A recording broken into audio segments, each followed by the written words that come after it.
All right. First off, rest in peace, Charlie Kirk.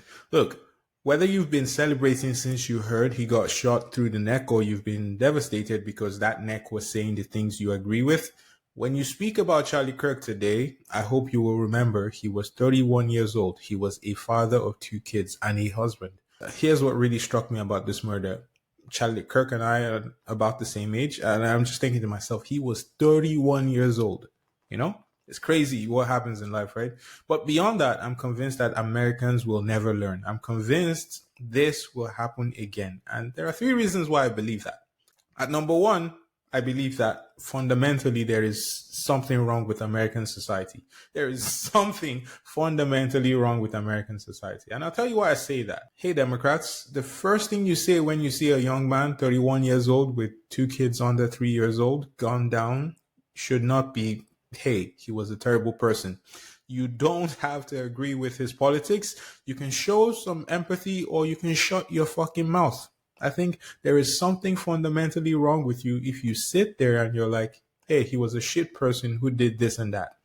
Here's the other thing. I think the rhetoric won't change. And that is a fundamental lesson I feel like Americans will never learn. After Charlie Kirk's murder, the Republicans wasted no time blaming the rhetoric on the radical left for the murder, even though the murderer has not been arrested and we don't even know anything of his motivations. What happens when that reference to the radical left leads to consequences for the Democrats? This year, it actually did. In June, Democrat Minnesota State Representative Melissa Hartman was assassinated in her home along with her husband and their dog. They were murdered by this guy, allegedly, a registered Republican. My point here is not to tell you who is right or who is wrong or who has the more radical rhetoric. My point is that the language needs to change or the cycle will continue. You see people in office right now continuing to use reckless language to demonize the other side. From the attack on my life in Butler, Pennsylvania last year, which killed a husband and father, to the attacks on ICE agents, to the vicious murder of a healthcare executive in the streets of New York, to the shooting of House Majority Leader Steve Scalise and three others, radical left political violence has hurt too many innocent people and taken too many lives. Americans apparently just never learn. Think about it. This is death, and people still insist on bringing politics into it. Charlie Kirk was a young man. Look, I don't agree with a lot of Charlie Kirk's politics. I thought it sometimes came off as very unempathetic, but I think your ability to show empathy in times like this says more about you than it says about him. He's dead. Last lesson I think Americans are probably never going to learn is gun control. You'd think by now Americans would have learned that more guns is not the answer, but somehow people, especially in the Republican Party, will find a way to say this isn't about guns. And they're right. Guns don't kill people. People kill people. But why would you give people who are clearly sick in the head more guns? And that's the thing. When nameless, faceless people get killed in mass shootings, Americans stay married to their Second Amendment. When Donald Trump almost got sniped twice, they still didn't do anything about gun control.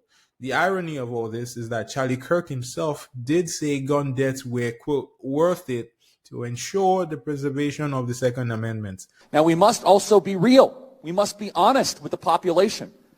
Having an armed citizenry comes with a price. Wow. And that is part of liberty. Wow. Driving comes with a price. 50,000 people die on the road every year. Wow. That's a price. You get rid of driving, you'd have 50,000 less auto fatalities.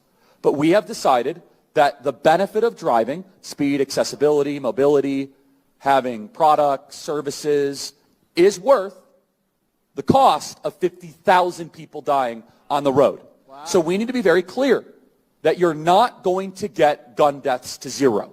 It will not happen. Right. You can significantly reduce them through having more fathers in the home, yes, by having more armed guards in front of schools.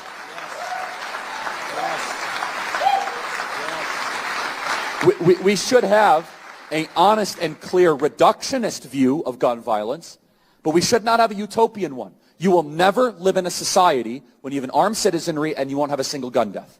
That is nonsense. It's drivel. Fast forward 2 years later, and we're here. Here's the other irony. This took place in Utah, a red state. Maybe half those people that were there that day were gun owners. Maybe some of them even had their guns on them right there that day. Who really knows? So when will Americans finally learn that there are many people who are just sick in the head and you shouldn't give them more guns? But these are lessons I do not expect America to learn from Charlie Kirk's murder. This will be in the news for maybe 2 weeks, maybe until they catch the killer, and then people will move on and the cycle will begin again till the next person dies.